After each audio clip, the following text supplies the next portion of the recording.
Yo les gars, on se retrouve aujourd'hui pour une nouvelle vidéo. Aujourd'hui on va analyser Gold Pride qui est un deck et un archétype qui est exclusif au TCG. J'en ai pas mal entendu parler, j'ai vu pas mal de top et je me suis un petit peu fait exploser en ligne par ce deck là. Donc aujourd'hui on va voir un petit peu toutes les cartes de l'archétype, plus comment c'est joué et ensuite l'extra deck et puis on finira par le combo du deck avec Punk. Donc voilà, on est parti, à tout de suite. On commence directement avec Gold Pride, Léon qu'on va jouer x3, niveau 3 guerrier et synthoniseur. Premier effet, c'est celui que vont avoir tous les Gold Pride qu'on va avoir du main deck. Si notre adversaire a plus de life points que nous, on va pouvoir le spé depuis notre main. Ensuite, deuxième effet, c'est que s'il invoque énorme ou spé, on va pouvoir target un monstre qui n'est pas guerrier Gold Pride depuis notre cimetière et l'invoquer spé en position de défense. Donc ça implique qu'on peut invoquer tous les autres monstres Gold Pride étant donné qu'il n'y a que lui qui est guerrier, même les monstres de l'extra deck. Ensuite, au niveau de sa restrict, derrière si on a utilisé cet effet là, on ne va pas pouvoir invoquer de monstres spécialement depuis l'extra deck, ce tour excepté des monstres Gold Pride. Donc ce qu'on fait avec Léon, c'est ou alors on le fait à la fin de notre loop, à la fin de notre tour parce qu'on a besoin des monstres de l'extra deck qui sont punk ou par exemple une baronne de fleurs, ou alors on va le faire pendant le tour adverse parce qu'il n'y a que nos monstres Gold Pride qui vont être invoqués pendant le tour adverse, donc c'est pas très dérangeant honnêtement cette restrict là. Au niveau de son dernier effet, c'est que durant la main phase de l'adversaire, effet rapide, immédiatement après que cet effet soit résolu, on peut invoquer un monstre synchro depuis notre extra deck en utilisant seulement des monstres Gold Pride qu'on contrôle. Donc en gros on fait une synchro pendant le tour de l'adversaire. Il faut bien savoir qu'il faut bien utiliser que des monstres Gold Pride, mais par contre le monstre synchro qu'on invoque n'est pas forcément Gold Pride. On arrive maintenant à Captain Carry qu'on va jouer x3 dans le deck. Au niveau de son premier effet c'est le même, si l'adversaire a plus de life points que nous on peut la spé. Ensuite si cette carte a invoqué énorme ou spé, on va pouvoir ajouter une piège Gold Pride depuis notre deck à notre main. Donc celle qu'on va ajouter ça va être Gold Pride Start Your Engine, qu'on va jouer x1 dans le deck étant donné on peut aller la chercher avec notre Captain Carry très facilement. Et cette carte là elle est assez incroyable, c'est que quand l'adversaire va invoquer Norm ou Spé, un monstre, on va pouvoir target un de ces monstres, on va révéler 3 monstres Gold Pride dans notre deck, notre adversaire en choisit un au hasard, on va pouvoir spé le monstre et derrière détruire le monstre de l'adversaire. Donc en gros ça nous permet et de faire une destruction, et en plus d'invoquer spé, un de nos monstres, par exemple Léon qui va pouvoir réinvoquer du cimetière, et ensuite pouvoir, pendant la main phase de l'adversaire, faire par exemple un monstre synchro. Donc c'est une carte qui est très très forte, faut vraiment pas la sous-estimer. Au niveau de Captain Carry, du coup, son dernier effet, c'est que si cette carte est envoyée au cimetière, on peut target un monstre Gold Pride qui a été invoqué depuis l'extra deck, et derrière on peut bannir jusqu'à 3 cartes Gold Pride de notre cimetière, il va gagner 500 pour chaque carte qu'on a bannie, c'est super pratique pour ou alors le tour 2 quand vous avez commencé pour OTK l'adversaire, ou alors quand vous faites deuxième, ça peut être pratique aussi, parce que vous avez une force de frappe qui est quand même assez conséquente avec ce deck là. On arrive à Rollerballer qu'on va jouer x2, qui va permettre de faire des fusions pendant le tour adverse, donc premier effet c'est la même chose que les autres, il se spé si on a moins de LP que l'adversaire, et durant la main phase, effet rapide, on peut faire un monstre fusion Gold Pride depuis notre extra deck en utilisant des monstres depuis notre main ou depuis notre terrain en tant que matériel. On peut utiliser chacun de ces effets qu'une seule fois par tour. A noter que lui pour le coup c'est un peu différent de la synchro, c'est qu'on est obligé d'invoquer un monstre Gold Pride fusion, mais par contre on peut bien prendre des matériels depuis notre main et notre terrain, mais par contre notre monstre fusion qu'on va invoquer dans tous les cas il a besoin d'un autre monstre Gold Pride, donc ça reste quand même assez restrictif à ce niveau là, et j'ai envie de dire heureusement. Ensuite on va jouer un Nitro Head qui est un petit peu différent des autres, pareil il peut se spé quand on a moins de LP. Par contre son effet c'est que durant le tour de l'adversaire, durant sa standby, on va pouvoir invoquer spé un jeton sur le terrain de l'adversaire qui ne peut pas utiliser en tant que matériel link, et durant la main phase de l'adversaire, effet rapide, on peut target ce token, et derrière on va détruire ce token et toutes les cartes qui sont adjacentes à lui, donc sur sa droite, sur sa gauche, au-dessus, en dessous. Donc ça reste un effet qui est très pratique, et en plus l'effet de mettre un token chez l'adversaire, surtout post-side, ça peut être intéressant pour empêcher l'adversaire de faire ou Infinite Impermanence, ou par exemple Evenly Match, donc ça reste une très bonne carte qu'on va jouer x1 et qui vaut vraiment le coup quand on a assez de ressources pour l'invoquer directement sur notre terrain. On arrive maintenant à Gold Pride Better Luck Next Time, la magie continue qu'on va jouer x3. Au niveau de son effet, quand elle est activée, on peut ajouter un monstre Gold Pride depuis notre deck à notre main, et si on le fait, on perd des LP égale à son attaque. Donc déjà on peut aller chercher n'importe quel monstre, et en plus ça permet entre guillemets de faire un lien avec leurs effets, parce qu'on va perdre l'attaque en tant que LP, derrière on en aura moins que l'adversaire, et on va pouvoir spé directement nos monstres Gold Pride. Donc c'est surtout fort quand on va pas jouer avec Punk, c'est surtout fort en pur le fait de perdre des life points. Quand on joue avec Punk, on a toujours moyen de perdre des life points assez facilement, donc c'est pas quelque chose de très avantageux d'en reperdre avec cette magie là. Au niveau de son deuxième effet, c'est que si un monstre Gold Pride de l'extra deck retourne dans l'extra deck durant la end phase, on va pouvoir piocher un. On peut utiliser chacun de ces effets qu'une seule fois par tour et on peut activer qu'une seule Gold Pride Better Luck Next Time une fois par tour. Pourquoi c'est intéressant? Parce que les monstres de l'extra deck, donc la fusion, la synchro et la Xyz, c'est un peu comme les Neos un peu à l'époque, c'est qu'ils sont obligés de retourner dans l'extra deck en end phase. Du coup, toutes les end phases, logiquement, si on fait un monstre de l'extra deck, on va pouvoir piocher un. Donc c'est encore un très très bon effet avec ce deck là. Ensuite, on va jouer cette magie-là, donc The Crowd Goes Wild, une fois dans le deck. On peut révéler un monstre Gold Pride depuis notre main, ajouter un monstre Gold Pride de noms différents depuis notre deck, et derrière, on peut invoquer Spear monstre Gold Pride depuis notre main. Et par contre, on va perdre des life points égaux à son attaque d'origine. On peut activer qu'une seule de ces cartes-là par tour. Donc c'est une carte qui est pour le coup x3 dans des Gold Pride purs, étant donné qu'encore une fois, ça donne l'accès à plein de monstres Gold Pride, plus au fait de perdre des life points pour ensuite pouvoir spé vos Gold Pride, mais dans un deck avec Punk, il n'y a pas forcément besoin d'autant de cette carte, du coup on va la jouer seulement x1.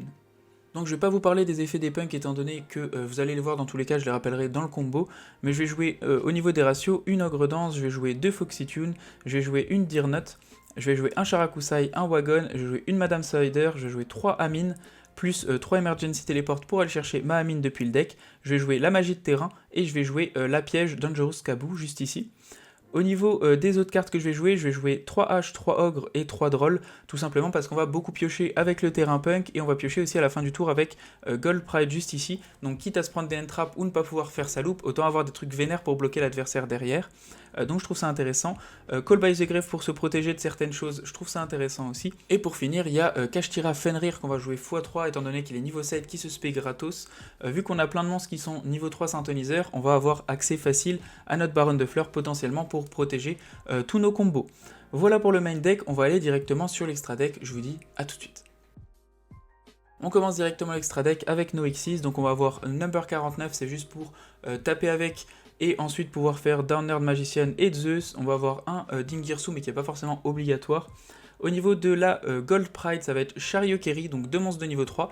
Comme je vous disais, c'est pour ça qu'on n'a pas besoin forcément de monstres Gold Pride. Si on a juste Punk, on peut avoir accès à nos Gold Pride. C'est grâce à ce monstre-là.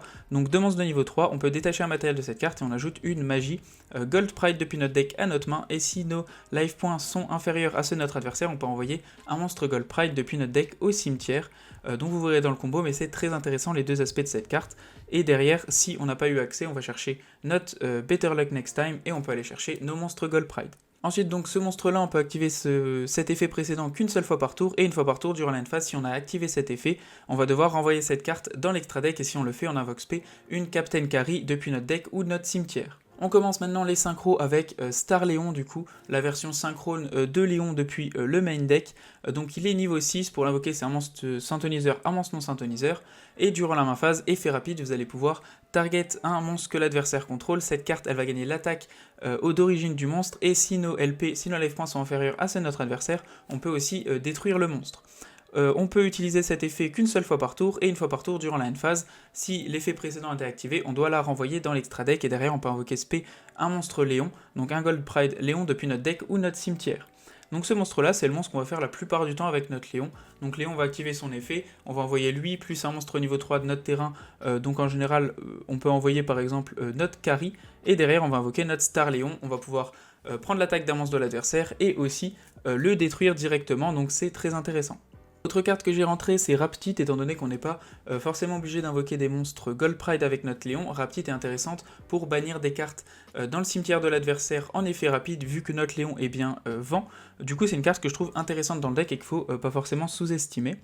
Ensuite, on va avoir une Punk Jam, on verra l'effet tout à l'heure. On va avoir Dragit, étant donné que on a bien des monstres hauts et que ça peut être une negate de piège ou de magie dans certains decks, c'est super intéressant. Ensuite, un Ravenous Croco Dragon, on va avoir Baronne de Fleurs pour se protéger, on va avoir Amazing Dragon Punk qui va permettre de faire des OTK assez faciles dans le deck, on va avoir Psychic and Punisher qui est une excellente carte aussi pour faire des OTK, en plus elle est inaffectée par les effets activés de l'adversaire tant qu'on a des LP inférieurs à lui, ce qui est presque tout le temps le cas dans le deck, donc cette carte là est obligatoire vraiment dans le deck. Ensuite on va avoir notre Fusion Punk, qui est tout simplement utile pour faire nos combos. On arrive maintenant à Gold Pride Pinballer, qui est la version fusion de notre Roller Baller du main deck. Pour l'invoquer, c'est Roller Baller et un monstre Gold Pride. Quand cette carte est invoquée par fusion, on va pouvoir target 2 monstres que l'adversaire contrôle, étant donné qu'elle a été faite avec 2 matériels, et les prendre en tant que magie d'équipement de notre côté du terrain. C'est un effet qui est très fort, et en plus, si nos life points sont inférieurs à ceux de l'adversaire, l'adversaire ne va pas du tout pouvoir répondre ni à l'effet ni à l'activation de l'effet, donc c'est très très fort, et si l'adversaire ne connaît pas, en général on se fait vite surprendre. Dernier effet, c'est comme les autres, durant la end phase, si cet effet précédent a été activé, il doit retourner dans l'extra deck et on réinvoque un roller bowler depuis notre deck ou depuis notre cimetière. Voilà pour l'extra deck, on va passer au combo de base. Pour faire du coup le premier combo, on va juste avoir besoin d'une Emergency Teleport, ou alors vous pouvez le faire d'une différente manière avec Amine, vous avez juste besoin de l'invoquer et aller chercher Foxytune, mais c'est juste un peu plus chiant parce qu'on va faire avec Foxytune, on va juste devoir défausser 1, c'est la seule différence. Il y a vraiment pas mal de manières de le faire, étant donné que notre but c'est juste d'avoir accès à la fusion punk, mais il y a plusieurs manières de le faire selon les punks que vous avez en main ou les cartes que vous avez en main. Je vais vous montrer avec du coup Emergency, donc on va aller chercher Amine juste ici. Amine, ce qu'elle fait, c'est qu'on peut payer des life points et derrière on peut ajouter un monstre punk depuis notre deck à notre main. Donc là du coup je vais pouvoir ajouter ou Shirakusai vu que j'ai pas invoqué normalement, et si j'avais dû l'invoquer normalement parce que j'ai pas Emergency Teleport, j'aurais été chercher Foxytune. Donc là je vais chercher Shirakusai depuis le deck, je vais pouvoir l'invoquer normalement. Shirakusai, ce qu'il fait, c'est que son effet, je peux l'activer et faire une fusion punk avec mes monstres depuis la main ou le terrain. Donc là, je vais faire ma fusion en utilisant les deux. Ensuite, je vais le mettre en position de défense. Amine, elle me permet d'augmenter l'attaque d'un monstre. Actuellement, je vais le renvoyer au cimetière, donc ça ne m'intéresse pas. Quand vous avez votre fusion, vous allez pouvoir activer son effet, l'envoyer au cimetière.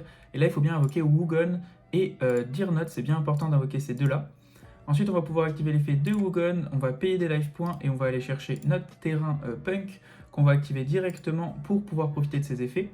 Au niveau de lui, du coup, il nous intéresse juste parce qu'il va chercher un terrain punk et qu'il est synthoniseur. Et le terrain punk, il dit qu'une fois par tour, on peut bannir un punk, une carte punk de notre cimetière pour spare un punk. Et le deuxième, c'est que si on paye des life points pour activer un effet, on va pouvoir piocher une fois. Et on peut le faire 2 fois dans le tour, donc on peut piocher 2 fois grâce à ça. Ensuite, là, on va du coup faire notre synchro. On va pouvoir faire Jam Dragon Drive juste ici. Hop. Ensuite, on va activer nos effets. Donc, Jack Jam and Drive, il permet d'aller chercher un monstre depuis notre deck qui est psychique. Et derrière, on va pouvoir activer l'effet aussi de Dirnot qui permet de respect un monstre punk depuis notre cimetière. Donc, on va réinvoquer notre Wagon juste ici en position de défense. Et ensuite, avec notre pote juste ici, on va pouvoir aller chercher Madame Spider qu'on va ajouter à notre main. Ensuite, on a bien l'effet du terrain qui s'active comme on a payé pour activer un effet de monstre. On va pouvoir du coup piocher un. Ensuite, on va pouvoir activer son deuxième effet. On va pouvoir bannir, lui on va le garder. On va plutôt dégager notre Dirnot. Et on va pouvoir spé notre Madame Spider. Ensuite, Madame Spider, on va pouvoir activer son effet. Et on va pouvoir aller chercher notre piège Gabou juste ici. Et on va pouvoir activer encore une fois l'effet du terrain qui nous refait piocher une fois. Derrière, on a notre Gabou qu'on va pouvoir set à la fin du tour. Au niveau de ses effets, on target un monstre qui a un effet que l'adversaire contrôle. On annule ses effets jusqu'à la fin du tour. Et aussi, si on contrôle un monstre punk, on va pouvoir gagner des life points égaux à l'attaque d'origine du monstre target. Donc c'est franchement bien utile. Ça fait une negate plus nous redonner un petit peu de life points. C'est vraiment une très bonne carte. À partir de ce moment-là, notre combo punk est terminé. Ce qu'on fait, c'est qu'on va pouvoir... Si par exemple, là, franchement, vous piochez quand même pas mal de cartes, vous avez quand même encore pas mal de cartes en main, logiquement, vous avez déjà un accès à Gold Pride, mais si ce n'est pas le cas, on va pouvoir à ce moment-là faire notre Chariot Carry. Chariot Carry, on va pouvoir le faire avec nos deux monstres, on va activer son effet, on va retirer un matériel et on va pouvoir aller chercher notre magie Better Luck Next Time. Ensuite, on va pouvoir envoyer un monstre au cimetière. En général, moi j'envoie plutôt Roller Baller, vous verrez un petit peu plus tard pourquoi. Ensuite, je vais activer ma magie. Je vais pouvoir aller chercher ma Captain Carry depuis mon deck à ma main. Je vais prendre des dégâts et ensuite je vais pouvoir l'aspect étant donné qu'on a beaucoup moins de life points que l'adversaire sur le terrain. Elle active son effet, je vais pouvoir aller chercher ma seconde piège de mon deuxième archétype Gold Pride. Ensuite, je vais pouvoir set mes deux pièges comme ceci. Et derrière, en soi, on a encore beaucoup de cartes en main. Comme vous voyez, j'ai pioché des Entrap, j'ai pioché un cache-tirage, j'ai encore vraiment pas mal de ressources. Qu'est-ce qui va se passer à la fin du tour? On va encore faire end phase. Effet de notre monstre, comme on a activé son effet, il va retourner dans l'extra deck. Donc pourquoi pas. Ensuite, on va pouvoir du coup respect une Captain Carry sur le terrain. Et ensuite, on va pouvoir activer l'effet No Note Better Luck Next Time. Comme il y a bien un monstre qui est renvoyé dans l'extra deck, on va pouvoir activer son effet. On va repiocher encore un. Comme vous voyez, on a tellement de cartes en main à la fin du tour qu'on va pouvoir en défausser une. Donc là, on va tège notre cache-tira pendant le tour adverse, ce qu'il y a d'intéressant, c'est quand il va invoquer un monstre, nous ce qu'on va faire, c'est qu'on va faire Start Engine, on va pouvoir target le monstre adverse et on va pouvoir révéler 3 cartes depuis notre deck. On révèle 3 cartes, logiquement si vous avez un peu de chance, vous avez vos 3 léons dans le deck et l'adversaire est sûr de prendre votre léon. Ensuite, il va prendre logiquement votre léon, vous l'invoquez, vous activez l'effet de votre léon sur le terrain, vous allez réinvoquer votre rollerballer, derrière il se spé sur le terrain, et ensuite ce que vous pouvez faire c'est que quand l'adversaire va pouvoir du coup en main phase, vous allez pouvoir faire l'effet de votre Gold Pride Léon, vous allez pouvoir envoyer vos 2 monstres au cimetière et vous allez pouvoir faire la synchro. Quand la synchro arrive, vous allez pouvoir activer son effet pour... donc là, c'est juste, il me demande si je veux augmenter l'attaque, c'est pas intéressant maintenant. Là, je peux pas l'activer, mais Starléon, s'il avait un monstre, l'adversaire, je pourrais du coup prendre son attaque et le détruire comme j'ai moins de life points que lui. Et deuxième aspect, on va pouvoir aussi faire l'effet de rollerballer, l'envoyer au cimetière avec notre carré juste ici. Et si l'adversaire a des monstres, je vais pouvoir prendre ces monstres en tant que carte d'équipement et en plus je vais pas pouvoir me faire negate étant donné que j'ai encore une fois moins de life points que l'adversaire.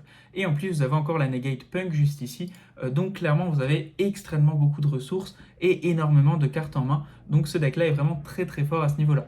Pour conclure au niveau de ce deck, franchement il y a eu pas mal de top avec, je sais vraiment pourquoi étant donné qu'avec une seule carte on va vraiment assez loin dans nos combos, il y a vraiment pas mal de choses à faire, plein d'invocations, etc. Et clairement, la fusion est très très intéressante et très surprenante, surtout quand les adversaires ne connaissent pas le deck, et vous pouvez faire vraiment plein de trucs dans le deck.